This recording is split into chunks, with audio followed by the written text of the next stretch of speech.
నమస్తే SR7 TV news కి స్వాగతం. ప్రారంభమైన బ్రహ్మోత్సవాలు వనపర్తి శ్రీ శ్రీ వెంకటేశ్వర స్వామి దేవాలయంలో 49వ బ్రహ్మాండ నాయకుని బ్రహ్మోత్సవాలు గురువారం ప్రారంభమయ్యాయి. ఆలయం భక్తులతో నిండుకుంది. పట్టణ ప్రజలు వివిధ ప్రాంతాలకు చెందిన భక్తులు అధిక సంఖ్యలో పాల్గొని దేవాలయంలో జరిగే పూజలను వీక్షించి ఆనందించగలరని ఆలయ ధర్మకర్త అయ్యలూరి రఘునందాచార్యులు భక్తులకు తెలియజేశారు. Reporting SR7 TV news, Wanaparthy జిల్లా ఇన్ఛార్జ్ KP రెడ్డి.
विजायमानस्यमुखा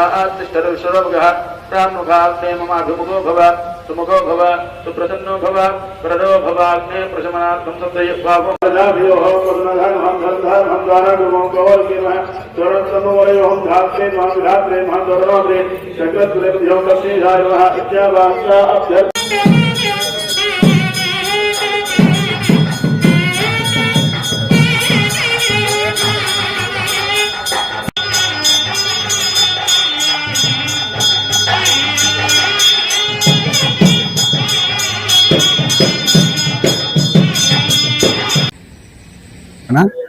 నా పేరు అయ్యలూరి రఘునాథాచార్యులు, శ్రీ శ్రీ వెంకటేశ్వర స్వామి దేవస్థానం వనపర్తి వ్యవస్థాపక ధర్మకర్త.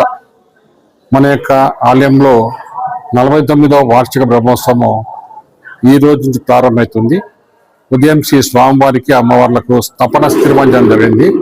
సాయంకాలం నుంచి స్వామివారికి అంకురారోపణ, అదేవిధంగా ధ్వజపటం యొక్క ఆవిష్కరణ జరుగుతుంది. రేపు ఉదయం మన యొక్క హోమశాల లోపల అగ్ని ప్రతిష్ట, ధ్వజారోహణము వేయడం జరుగుతుంది. ధ్వజారోహణ సందర్భంగా ఎవరైనా సంతానం కావాల్సినటువంటి వాళ్లకు గడప్రసాదం ఇవ్వబడుతుంది. కాబట్టి దంపతులు ఈరోజు రాత్రి కేవలం అల్పాహారం మాత్రం తీసుకొని రేపు ఏ రకమైనటువంటి ఆహారం తీసుకోకుండా కేవలం ఇన్ని పాలు మాత్రం తీసుకొని వస్తే కనుక వాళ్ళకు గడప్రసాదం ఇవ్వబడుతుంది. తర్వాత 10 గంటలకు విశేషంగా శ్రీ గడహవనం అంటే గడహోమం జరుగుతుంది. ఎటువంటి కలసర్ప దోషాలను కూడా ఆ యొక్క గడహోమం లోపల అన్ని కూడా నివారణ అవుతాయి. సాయంకాలము స్వామివారి యొక్క అమ్మవారి యొక్క పండగ సేవ, దాని తర్వాత హోమశాలలో హోమం జరుగుతుంది. రేపు ఉదయం తిరిగి ఎల్లుండి ఉదయం యథావిధిగా మనకు యాగశాల లోపల హోమ కార్యక్రమం ప్రారంభమవుతుంది. విశేషించి శనివారం రోజు సుదర్శన నరసింహ హోమము 10 గంటల ప్రాంతంలో నిర్వహించబడుతుంది. దాని తర్వాత సాయంకాలము యథావిధిగా స్వామివారి పల్లక సేవ, ఎదుర్కొండోత్సవం నిర్వహించబడుతుంది. ఆదివారం రోజు ఉదయము యథావిధిగా హోమశాలలో హోమ కార్యక్రమము, విశేషించి ఆ రోజు విద్యార్థులందరికీ, తర్వాత ఎవరైతే మంచి జ్ఞానం కావాలనుకుంటామో అటువంటి వాళ్ళందరికీ కూడా మన యొక్క హోమము విశేషించి ఈ యొక్క హోమం లోపల అందరూ కూడా పాల్గొనవచ్చు. మనకు ఆ యొక్క లక్ష్మీ హైగ్రహ హోమం అది మంచి జ్ఞానానికి ఇస్తుంది. సాయంకాలము 6:30 గంటలకు, ఆదివారం సాయంకాలము 6 గంటలకు శ్రీ స్వామివారి కళ్యాణోత్సవం అత్యంత వైభవంగా నిర్వహించబడుతుంది. అదేవిధంగా సోమవారం ఉదయం యాగశాల లోపల హోమ కార్యక్రమం విశేషించి అష్టాక్షరి హోమం అని జరిపించుకుంటాం. అత్యంత వైభవమైనటువంటి హోమం ఇది. ఎక్కడనో బద్రీనాథ్ క్షేత్రం లోపల, ముఖ్యమైన క్షేత్రం లోపల ఈ యొక్క అష్టాక్షరి హోమం నడిపించుకుంటాం. కాబట్టి అందరం కూడా వచ్చి స్వామి స్మరించుకుంటే సకల దోషాలు మొత్తం నివారణ అయితే మనకు మోక్షం లభిస్తుంది పెద్దలు చెప్తారు.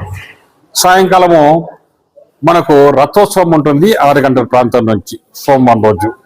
కాబట్టి రథోత్సవంలో అందరూ కూడా మనం పాల్గొందాం. స్వామివారు రథంలో కూర్చొని తన యొక్క దేవులతో కలిసి ఈ యొక్క వనపర్తి ముఖ్యమైనటువంటి వీధుల్లోపల జరుగుతుంటారు. ఒక్కసారి రథాన్ని దర్శించుకుంటే కనుక మనకు సకల పాపాలు తొలగిపోతాయి. అదేవిధంగా ఆ పాపాలు తొలగిపోకుండా మనకు తప్పకుండా మోక్షం వస్తుందని చెప్పి పెద్దలు చెప్తుంటారు. ఆ తర్వాత మంగళవారం ఉదయం యాగశాల లోపల మహాపూర్ణాహుతి జరుగుతుంది. తర్వాత స్వామికి అభిషేకం 25 కలశాలతోటి చక్రతీర్థ స్థానం జరుగుతుంది. సాయంకాలము తిరిగి దాదాపు 6 గంటల ప్రాంతం లోపల మనకు శ్రీ పుష్పయాగము, దేవతోద్వాసన, తర్వాత గడపాత అవరోహణ, తర్వాత సప్తావణ సేవ అని చెప్పేసి కార్యక్రమాలు జరుగుతుంటాయి. శ్రీ పుష్పయాగం జరుగుతుంది. అంటే భక్తులందరూ కూడా వచ్చేసి ఈ యొక్క బ్రహ్మోత్సవ కార్యక్రమంలో పాల్గొని తరించాలని చెప్పేసి అందరికి ఇది ఆహ్వానం. జయ శ్రీమన్నారాయణ.